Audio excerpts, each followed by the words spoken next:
শুধুমাত্র medical agent মইটি চ্যানেলে। বাংলা ছোট গল্প দিয়ে সাজানো আজকের গল্পের নাম আর একদিন। রচনায় আশাপূর্ণা দেবী, গল্প পাঠে জয়দীপ মণ্ডল, সমগ্র চরিত্রে অভিনয় সুপর্ণা মিশ্র, জয়দীপ মণ্ডল, দেবপ্রতিম চক্রবর্তী আর ঈশা মুখার্জি। শুরু হচ্ছে আর একদিন। ওদের ভালোবাসাটা তা বলে এমন কিছু নভেলি ভালোবাসা ছিল না।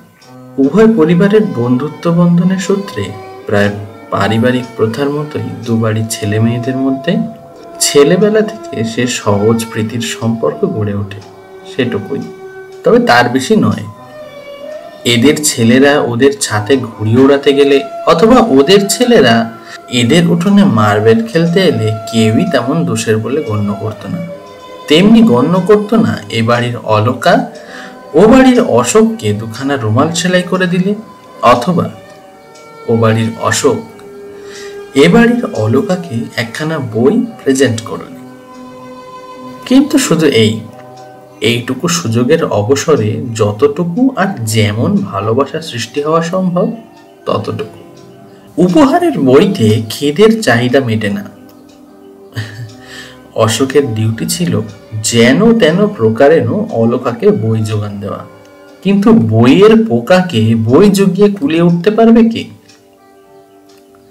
অশোক বলে, তোর জন্য দেখছি আরো 2-4টে লাইব্রেরির মেম্বার হতে হবে। মাত্র 2টো লাইব্রেরির বইয়ে কুম্ভকর্ণর ক্ষুধা মেটানো শক্ত। অলকা রেগে গিয়ে বলতো, কুম্ভকর্ণটা না যা খুশি বলবে না অশোক, বলছি অশোক দা, তাহলে আর তোমাদের বাড়ি জন্মে আসবো না। অশোক হেসে বলতো, না এসে পারবি? কেন পারবো না? বাড়িতে কালসিংহের মহাভারত আছে, তাই পড়বো বসে বসে। ভালো ভালো। অশোক কৌতুক হাস্যে মন্তব্য করত, ভালো ভালো, খুব ভালো। ঈশ্বর তোকে সুমতি দিয়েছে দেখে আমার বড় আনন্দ হচ্ছে। সত্যিই তো, কেন মিথ্যে কতগুলো নোবেল নাটক পড়ে উচ্ছন্নে যাবি? পরিণীতা করে হত্যে হয়ে যাচ্ছিলি, এনেও ছিলাম, যাক গে ফেরত দিয়ে দেবো। ব্যাস, আর রক্ষে থাকতো না। হই হই করে উঠতো অলকা। ও মা গো, কি সাংঘাতিক ছেলে তুমি অশোক দা, এনে লুকিয়ে রেখেছো। এই বলে বাড়াবাড়ি রকমের কাড়াকাড়ি শুরু করে দিত একেবারে। সম্ভব অসম্ভব এমন সব জায়গা তছনছ করে খুঁজতো যে গুছিয়ে দিতে তাকেই আবার 1 ঘন্টা খাটতে হতো। এসব ঘটনা যে অভিভাবকদের অসাক্ষাতেই ঘটতো এমনটাও নয়, কারণ তারা এতে কৌতুক উপভোগ করা ছাড়া সন্দেহের কিছু দেখতেন না। অবশ্যই অসাক্ষাতেও যে একেবারে কিছুই ঘটানো হতো না তাও নয়। এই তো ধরো, এই সেদিন একটি দিনের কথা, বোধহয় সে এক প্রথম বৈশাখের এলোমেলো বিকেল। অশোক তদব্যস্ত হয়ে এসে অলকার মাকে হঠাৎ প্রশ্ন করে, অলকা গেল কোথায় মাসিমা? আহা, কালকে বেচারা কত খেটে খুটে এক গাদা বইয়ের লিস্ট করে দিয়ে এলো আমায়, আর আমি সেটি বুঝলেন মাসিমা, সোজা পকেট শুদ্ধ ধোপার বাড়ি। উফ, শুনলে যা হাত পা আছড়াবে। গেল কোথায়? অলকার মা আক্ষেপের স্বরে উত্তর দেন, আর কোথায়? বিকেল হলে কি আর মেয়ের টিকি দেখবার জো থাকে? সেই ছাতে উঠে বসে আছে। মারটি করেছে, ছাতে এখন কে যাবে বাবা? থাক, ওর বই আর আসছে না, রেগে মরবে আর কি।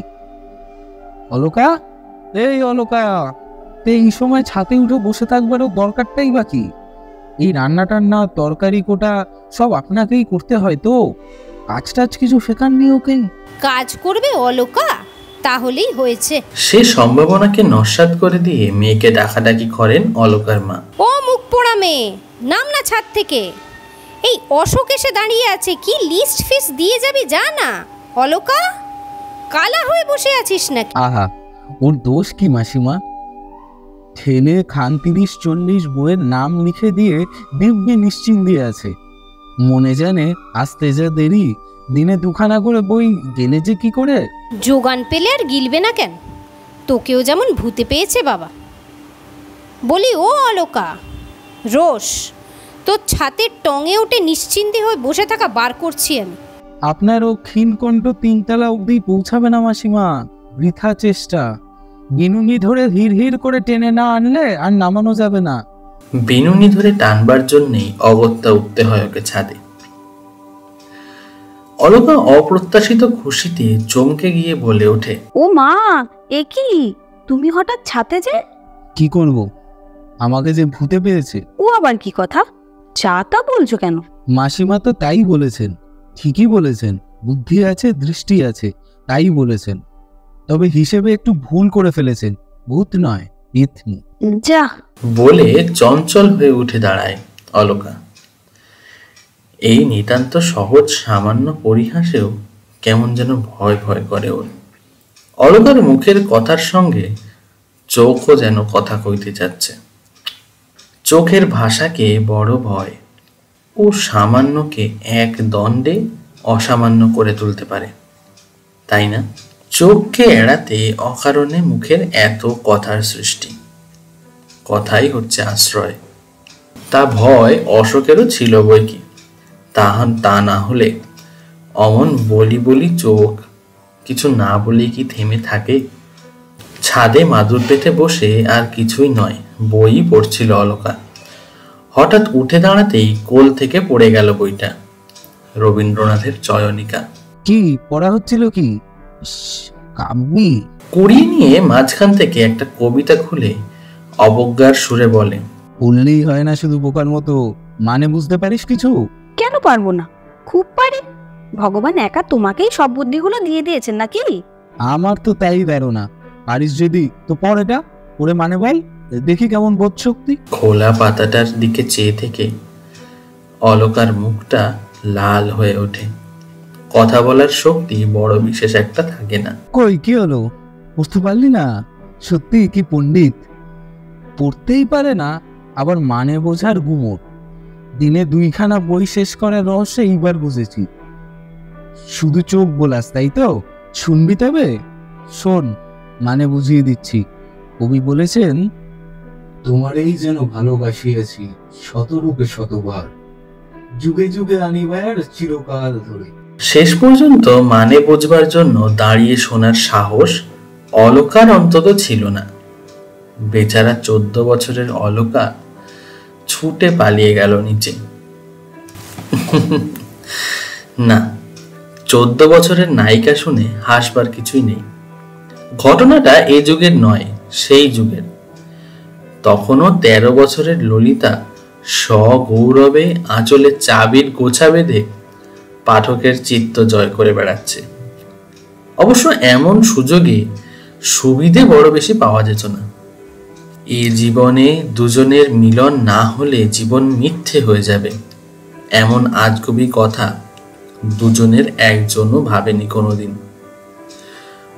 দুজনের বিরহে সারা জীবন ব্যর্থ দীর্ঘ নিঃশ্বাস ফেলেছে। এমন ডাহা মিছে কথার গল্প লেখকেরও লিখতে বাঁধবে। তা আসল ঘটনা এই যে তারপর থেকে ওদের আর দেখাই হয়নি। সংসারের জটিল ঘটনাচক্রে বিচ্ছিন্ন হয়ে যাওয়া একটি 14 বছরের মেয়ে আর একটি 18 বছরের ছেলে নিজেদের চেষ্টায় আর কখনো মুখোমুখি হতে পারেনি। দুটো বাড়ির একটাই বাড়ি বলা। বাড়ি দুখানাকে ইমপ্রুভমেন্ট ট্রাস্টের কবলে ফেলে দিয়েছিল। মোটা টাকা মূল্য ধরে নিয়ে 2 ভাড়াটে ছিটকে চলে গিয়েছিল শহরের সম্পূর্ণ 2 প্রান্তে। অশোকের খবর আর রাখি না, অলকাকে জানি। ওর বাবা উঠে এসেছিলেন খিদিরপুরে ডকের কাছাকাছি এক ছোট্ট বাড়িতে। সেখানে এসে কপাল খুলে গেল ভদ্রলোকের। জলের দরে নাকি কিনে ফেললেন এক জলে ডোবা জাহাজ। শেষ পর্যন্ত জলেই জল বাঁধল। বাড়ি করলেন, গাড়ি করলেন, মেয়ের ঘটা করে বিয়েও দিলেন। বিয়ের রাত্রে ওরা এলো দমদম থেকে নেমন্তন্ন খেতে। শুধু অশোকের আশা হলো না, তার নাকি তখন সামনে বিয়ে পরীক্ষা। নেমন্তন্ন খাওয়ার মতো বাজে কাজে সময় নষ্ট করবার সময় কোথায়? 24 ঘন্টাই তো পড়ছে ঘরে খিল দিয়ে। বিয়ের দিন নিশ্চয়ই অশোকদার সঙ্গে দেখা হবে। এমনই একটা সহজ আশার আলোয় মনের আকাশ উজ্জ্বল হয়েছিল অলকার ওই বিয়ের দিন পর্যন্ত। অশোকদার সঙ্গে দেখা হলো না। এই নৈরাশ্যের মেঘ নিয়ে দাম্পত্য জীবনের শুরু। সুন্দর স্বভাব স্বামী, স্নেহে প্রেমে ক্ষমায় তিনি মহান, হাসি খুশি চঞ্চল, সদ্যোন্মেষিত কিশোরী হৃদয়ে দ্বিধাগ্রস্ত হবার অবকাশই পেল না। সুখে সৌভাগ্যে আলোকিত হয়ে উঠল সেই জীবন। শুধু নীল আকাশের কোণে একখণ্ড হালকা মেঘের মতো লেগে রইল ওই নৈরাশ্যের মেঘটুকু। বছরের পর বছর কেটে যায়, কৈশোর ভরে ওঠে যৌবনের উজ্জ্বলতায়, যৌবন শান্ত হয়ে আসে অনিবার্য পরিণতির গাম্ভীর্যে। আজকের 40 বছরের বিজ্ঞ অলকার মধ্যে 14 বছরের সেই বুদ্ধিহীন মেয়েটাকে আবিষ্কার করতে যাওয়াটা একটা পাগলামি। ওর নামটা যে অলকা এ কথাও আর সহজে মনে পড়ে না। ওর নিজেরও নয়, নামের দরকারটাই বা পড়েছে কবে। তবু রয়ে গেছে একটা হাস্যকর পাগলামি, দীর্ঘকালের অর্থহীন একটা অভ্যেস। সময়ে অসময়ে অকারণে একবার করে মনে করা। আর কখনো দেখা হলো না। কিন্তু এও এক অদ্ভুত, ভাবলে কি যে আশ্চর্য লাগে অলকার। এই সুদীর্ঘকালের মধ্যে দৈবাত কখনো কোনো একদিন কি দেখা হয়ে যেতে নেই? ভাষা জগতে তাহলে অপ্রত্যাশিত, আকস্মিক, সহসা এসব শব্দগুলো আছে কেন? সহসা দেখা হয়েও কি আর যায় না কারোর সঙ্গে? বহুদিনের অদেখা, পরিচিত, স্বল্প পরিচিত, বাঞ্ছিত, অবাঞ্ছিত কত লোকের সঙ্গেই তো দেখা হয়ে যায়। পথে ঘাটে, ট্রামে, বাসে, সিনেমায়, বারোয়ারি তলায়, আবার দোকানে, স্টেশনে, দেশে কিংবা বিদেশে। শুধু সেই লোকটাই এত দুর্লভ, কোথাও তার ছায়া মাত্র চোখে পড়ল না। 26টা বছর কেটে গেল, আর সব থেকে আরো অদ্ভুত যে এই শহরে বাস করে আছে দুজনে। হয়তো ঠিকানা জোগাড় করাও খুব একটা শক্ত কাজ নয়। ঠিকানা জোগাড় করে যে কোন দিন আচমকা গিয়ে পড়া যায় অশোকের বাড়ি, বলা যায়। কি গো অশোকদা, একেবারে যে ভুলেই গেলে। ক্ষতি কি? সত্যি তো, ক্ষতি কি? গেলেই তো হয়। অশোকের বউ তোমাকে ধরে মারবে না নিশ্চয়ই। এই অভিমতটা অলকার স্বামী দেবেশের। অলকার অশোক ঘটিত হৃদয় দৌর্বল্যের খবর তার অজানা নয়। কম বয়সে একদা অতি বিশ্বস্ততার ছেলে মানুষের মোহেই স্বামীর কাছে গল্প করেছিল অলকা প্রথম প্রেমের রঙিন কাহিনী। আক্ষেপ করেছিল, আশ্চর্য ব্যাপার, আর কখনো দেখা হলো না। এখনো মাঝে মাঝে কথা উঠলেই বলে, যাই বলো বাবু, আর একবার দেখা হওয়ার ইচ্ছে আমার এখনো খুব আছে। কথাটা ওঠেই যখন তখন। কৌতুকপ্রিয় দেবেশ ইচ্ছা করে ওঠায় অলকাকে রাগাতে। অশোকদা নামটা দেবেশের কাছে যেন এক প্রচলিত প্রবাদ, বরাবর চলে আসছে। কখনো জানলায় কি বারান্দায় যদি একটু বেশিক্ষণ যদি দাঁড়িয়ে থাকতে দেখলো অলকাকে, অমনি বলবে, কি গো, রাস্তায় অশোকদা নাকি? আহা, বাতায়ন পানে দু আঁখি তুলিয়া। অলকা রাগ দেখিয়ে উত্তর দেয়, হ্যাঁ তাই তো, রোজ এই সময় সে এসে ঠায় রোদ্দুরে ফুটপাতে দাঁড়িয়ে থাকে যে, তাই বিগলিত করুণায় একবার করে দর্শন দিই। পথে ঘাটে, বাসে, ট্রামে, যেখানে সেখানে অলকাকে খেপানোর এক মজা দেবেশের। কথায় অবশ্য এটে উঠতে পারে না অলকাকে, তবু বলতে ছাড়ে না। ওদের এই স্বচ্ছন্দ দাম্পত্য জীবনের মধ্যে অশোকেরও যেন একটা স্থান আছে। বিশিষ্টও নয়, আবার অপরিহার্যও নয়, তবু আছে। ভাতের সঙ্গে থালার আগায় ওই নুনের মতো, কিংবা পানের সঙ্গে ডিবের কানায় ওই চুনের মতো। শুধু আলাপ আলোচনার স্বাদে আরেকটু আস্বাদ দিতে, যতটুকু প্রয়োজন তার বেশি খানিকটা ব্যবহার করে ফেলার মতো স্পষ্ট ভাবেই নেই। হয়তো ট্রামে চেপে অলকা যাচ্ছে আলিপুরের ননদের বাড়ি বেড়াতে। হয়তো ওদিকে গাড়ির ভিড় একটু পাতলা হয়ে গেছে। দেবেশ হঠাৎ নিম্ন স্বরে বলে বসে, এই দেখো, ওই পাশের ভদ্রলোকটি তোমার অশোকদা নয় তো? সেই থেকে দেখছি হাঁ করে তাকিয়ে আছে তোমার দিকে। অলকা চমকে তাকায়, বুকের মধ্যে ছলাৎ করে ওঠে একটা আশার ঢেউ। বেশ বেশ, মজা মন্দ নয়। আমি হলাম অসভ্য, হ্যাঁ, আর ওই ব্যক্তিটি যে সেই স্তর তোমার মুখ থেকে সে চোখ ফেরাতে পারছে না, তার কি? আমি ভাবলাম হয়তো সে তোমার সে, তা নইলে এমন করে চেয়ে থাকবে কেন? আমি পথে বেরোলে হাঁ করে চেয়ে থাকা ছাড়া উপায় থাকে না যে লোকের। সভ্যতা বজায় রাখে কি করে? তা বলে আমার সেও অমন নয়। এতদিনে যে সে কি হয়ে উঠেছে তা কি তুমি জানো? থামো, তুমি মেলা বকবক করো না, লোকটা তাকাচ্ছে। উফ, বারোয়ারি তলায় কি কোনো কিছুর মেলায় হয়তো ভিড়ের ঠেলায় একটু চোখ ছাড়া হয়ে গেছে অলকা। দেবেশ এগিয়ে গেছে সামনে, নয়তো পড়ে আছে পিছনে, আর দুজনেই দুজনকে খুঁজছে। দেখা হতেই স্বচ্ছন্দে দেবেশ বলে বসলো, বাহ, উফ, রক্ষে পেলাম। ভাবলাম হয়তো মেলার ভিড়ে সে হারানো প্রথম প্রেমকে খুঁজে পেয়ে আমাকে ভুলেই শটকালে তার সঙ্গে। অলকা উত্তর দেয়, চমৎকার কল্পনা শক্তি কি প্রখর! আমার প্রথম প্রেমকে আমি যদি বা ভুলে নিশ্চিন্তে থাকি, তুমি আর ভুলতে পারছো না দেখছি। কি করে পারবো? মনের মধ্যে যে কাঁটা বিঁধেই আছে। বিধে নেই বললেই হয়তো বলতে পারে, থাকলে কি পারতো? নিজের থেকে বছর 8 ছোট, চিরদিন অনুপস্থিত একটা ছেলেকে যে নিজের প্রতিদ্বন্দ্বী ভাববে, এমন পাগল দেবেশ নয়। পাগল অলকাও নয়, তবু সত্যি কি অলকার মেলার ভিড়ে হাজারখানা মুখের দিকে দৃষ্টি ফেলে ফেলে দেখে না? থমকে কি দাঁড়ায় না? সিনেমা থিয়েটারে গিয়ে ফেরার সময় রোশো বাবু ভিড় কমুক বলে দাঁড়িয়ে থাকে না সিঁড়ির একধারে, শেষ দর্শকটি চলে যাওয়া পর্যন্ত? এই একটা নেশা, বোধ করি অভ্যেসের নেশা, তাছাড়া আর কি। খ্যাপার পরশপাতর খোঁজার মতো। হয়তো সংসারের সহস্র বন্ধনের পাকে পড়ে গেলে এই নেশা কবে ছুটে যেত, কিন্তু সে অবসর হলো কই? নিঃসন্তান জীবন, জীবনের চেহারা আর বদলাতে পেল না, বরাবর একই রকম থেকে গেল। নিঃসন্তান দম্পতি সর্বত্রই প্রায় একসঙ্গে ঘোরাফেরা।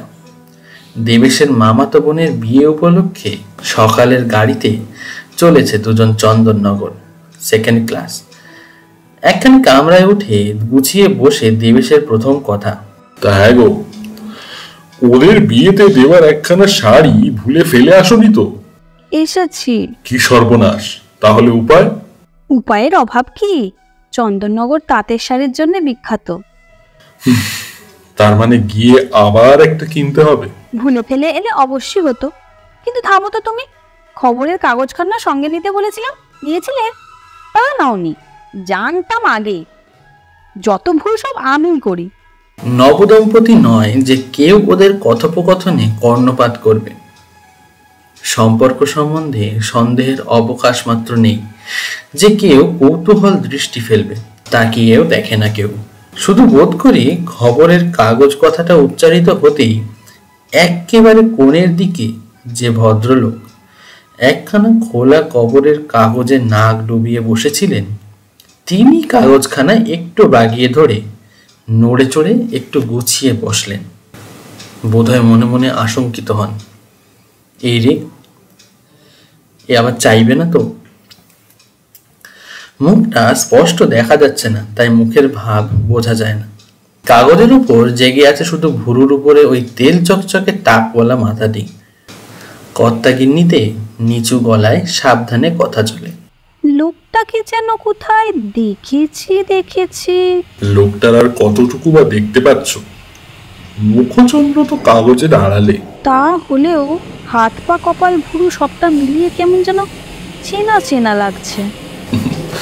দেখো আবার তোমার অসুখটা কিনা। সত্যি যা বলেছ, ওই চেকোগুলোটা নইলে আর অসুখটা কে হবে? দেখাতে তো আর পারলাম না কখনো। কপাল আমার! কি ফাইন চুল তার জানো, রেশম হার মানে। প্রেমে পড়েছিলাম কি আর অমনি? আহা, সেই কৃষ্ণ কুঞ্চিত কেশদাম এখনো যে টিকে থাকবে তার মানে কি? না, একেবারে গড়ের মাঠ হয়ে যাবে। তুমি হিংসার জ্বালায় তাই চাও আর কি। একটু চুপচাপ। ছটফটে দেবেশ আবার কথা কয়ে ওঠে। আচ্ছা, এই কাগজখানা চেয়ে দেখবো নাকি একবার? বুঝছো না, কাগজ সরালে মুখটা তো পরিষ্কার করে দেখা যেত। আসল কথা হলো, চুপ করে থাকতে এক দণ্ড পারে না দেবেশ। অলকার নিস্তব্ধতাও ওর অসহনীয়। গল্প করার মতো যখন কিছুই পাচ্ছে না হাতের কাছে, সেই পুরনো ঠাট্টাই না হয় চলুক। যাবে তার কি? কি চতুর্বর্গ লাভ হবে তোমার ওর মুখ দেখে? দেবেশ কৃত্রিম করুণ মুখে বলে ওঠে, আমার আর কি, তোমারই যদি কিছু লাভ হয়। তুমি বলছিলে কিনা, ওকে চিনি চিনি করি চিনিতে না পারি, তাই ভাবলাম। খবরদার বলছি, ওই বিদঘুটে কথাগুলো বলবে না আর। যখন তখন যেখানে সেখানে বললেই হলো ওই আজে বাজে কথা। এত হাত জ্বালাতে পারো? অবশ্য সব কথাই অপরের কান বাঁচিয়ে। সংবাদপত্র পাঠক ভদ্রলোক তখন কাগজখানা উল্টে ছোট্ট ভাঁজ করে নিয়ে পড়তে শুরু করছেন। অবনত মুখের সবটাই প্রায় দেখা যাচ্ছে। অলকা এক নজর দেখে নিয়ে মুখটা অন্যদিকে ফেরায়। এক্ষুনি দেবেশ এই নিয়ে হাসাহাসি শুরু করে দেবে। সত্যিই যে একটু ভালো করে দেখে নিয়ে মনে পড়াবে যে কোথায় দেখেছে লোকটাকে, সে আর দেবেশের জ্বালায় হওয়ারও জো নেই। অথচ সে দেখেছে, কিন্তু কবে, কোথায়, কখন? কোথায় দেখেছে এইরকম গোলগাল নেওয়াপাতি গড়ন, এমন চুকচুকে একটা টাক? কিন্তু কই,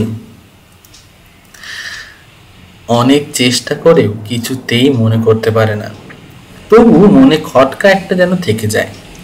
ভুরুর ওপর দিকে ফর্সা ফর্সা কপালে কুচকুচে কালো ওই তিলটা কেমন যেন পরিচিত নয়। ওরকম আর কার কবে দেখেছে? দেবেশটা আবার উসকুস করতে শুরু করে। এই পানের কৌটোটা এসছে তো? নিজের পকেটে হাত দিয়ে দেখো। জর্দাটা? জানি না, নিজের জিনিস নিজে ঠিক করে আনতে পারো না? উফ, একেবারে যে মিলিটারি। হলো কি, ওই ওই দেখো, তুমি আমার কথা শুনলে না তো? ওই ভদ্রলোকের সুটকেসে কিন্তু লেখা আছে এ মুখার্জি। মুখার্জি? অলকা একবার সামান্যতম চমকায়, তারপর গম্ভীরভাবে আউড়ে যায়। অজিত, অমল, অবনী, অসিত, অপূর্ব, অনিমেষ, অখদ্দে, অগা। অর্থাৎ কিনা এতগুলো নামের মধ্যে যে কোনো একটি নামের অধিকারী যে কোনো মুখুজ্জে পরিবারে জন্মালেই সুটকেসে এ মুখার্জি লিখে সঙ্গে নিয়ে ঘুরে বেড়াতেই পারে। গাড়ি শ্রীরামপুরের কাজ বরাবর আসতেই বহু আলোচিত ভদ্রলোকটি কাগজখানি পাঠ করে নিয়ে উঠে দাঁড়ান। সুটকেসটি বাঁ হাতে তুলে নিয়ে ডান হাতে পাঠ করা কাগজখানা দেবেশের দিকে বাড়িয়ে সম্পূর্ণ দেবেশের দিকে তাকিয়ে স্মিতহাস্যে বলেন, কি করবেন? ভদ্রতার বদলে ভদ্রতা। দেবেশও স্মিতহাস্যের সঙ্গে প্রত্যাখ্যান করে, দরকার হবে না, এই তো নেমে যাবো এক্ষুনি। চওড়া ডাঁটিওয়ালা কালো সেলের চশমা পরা ভারী সারি পুরস্ত মুখে অমায়িক হাসিটি বেশ মানানসই। দেখলে আবার যেন দেখতে ইচ্ছা করে। অমায়িক হাসি আবার প্রশ্ন করেন, যাচ্ছেন কোথায়? চন্দননগরে মামার বাড়ি। মামার বাড়ি? ভালো জায়গায় যাচ্ছেন তাহলে। সহসা অন্ধকার জবনিকার গায়ে আছড়ে এসে পড়ল হঠাৎ জানলা খুলে দেওয়া আলোর ঝলক। বিস্মৃতির পর্দায় স্মৃতির বিদ্যুৎ রেখা। না, সন্দেহের অবকাশ নেই, অশোকী। ডান ভুরুর ওপর কালো কুচকুচে তিলটি এখনো তেমনি নির্ভুল, স্পষ্ট। একটি তিল কি তুচ্ছ? পুরনো মুখকে চিনিয়ে দেবার জন্য কি যথেষ্ট নয়? ওই তিলটাকেই অনবরত দেখতে পাচ্ছিল, তবু অশোককে চিনতে পারেনি অলকা। এতক্ষণ সামনাসামনি বসে থেকে পারেনি পরিষ্কার মুখোমুখি তাকিয়ে, কিন্তু অশোক পেরেছে। কিন্তু জগতে কার কি ক্ষতি হতো যদি অশোক অলকাকে চিনতে না পারত? অলকার সঙ্গে নিতান্ত স্থূল এই রসিকতাটুকু না করলেই তার ভাগ্যবিধাতার কি এমন এসে যেত? অশোককে দিয়ে এইটুকু কথা না বলালেই কি চলছিল না তার? কে? অলকা নাকি? অশোকদা, অশোকদা, এ সত্যি কি আপনি তাহলে সেই বিখ্যাত অশোকদা? বিখ্যাত নাকি? কি ব্যাপার? বিলক্ষণ, আপনাকে নিয়েই তো আমাদের। ছি ছি ছি অলকা, শেষ পর্যন্ত তুমিই হেরে গেলে।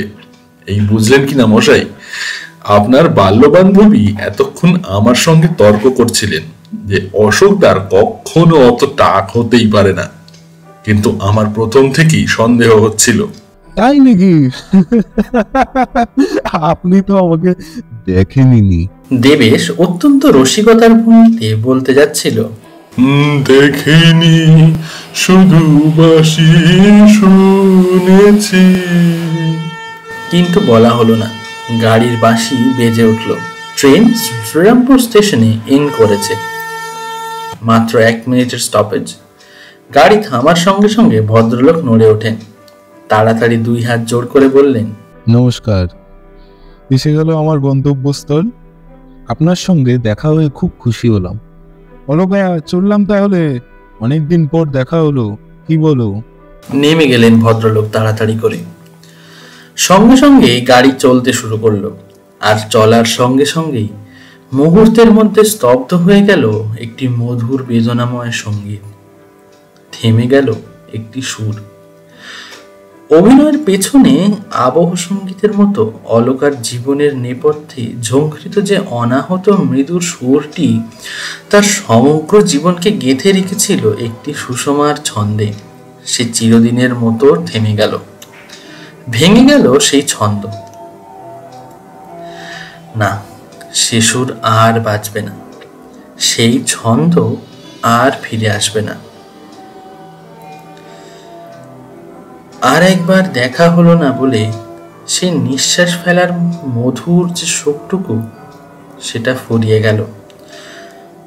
হয়তো আবার একদিন দেখা হবে। এই আবেশময় আশাটুকুর হলো সমাধি। কি প্রয়োজন ছিল আরেকবার দেখা হওয়ার? কি ক্ষতি ছিল একদিন দেখা না হলে? তবুও মনের ভিতরটা কেউ কারোর দেখতে পায় না। বিধাতা পুরুষের সমস্ত নিষ্ঠুরতা, সমস্ত অসৌজন্য ক্ষমা করে আসছে মানুষ, বোধ করি শুধু এই এক অপরিসীম কৃতজ্ঞতায়। মনের ভিতরের খবরটা মানুষ নিজের হাতে, এক মুঠোয়। তাই হাত বাড়িয়ে দেবেশের ওপাশ থেকে পানের কৌটোটা তুলে নিয়ে একটা পান বার করতে করতে অলকা বলে, ওই ভুঁড়ি আর ওই টাক, ছি ছি, চিনতে পারিনি বলে খুব খুব তো লজ্জা দিলে। চিনবার কোনো উপায় রেখেছো? তা কি জানি। দেবেশ হাসে, আমি তো আগে কোনোদিন দেখিনি। ওহো, কি যে পানটা ছেলে মানুষের মধ্যে ছিঁড়ছ কেন? খাবে না? না, শুকিয়ে গেছে। তা গেছে বই কি, নেহাতি শুকিয়ে গেছে। নইলে তুচ্ছ একটু কাজের ক্ষতি করে কিছুক্ষণের জন্য কি সহযাত্রী হওয়া যেত না? যাওয়া যেত না অলকার গন্তব্যস্থল পর্যন্ত? জরুরি কাজ? কাজ কত জরুরি হওয়া সম্ভব?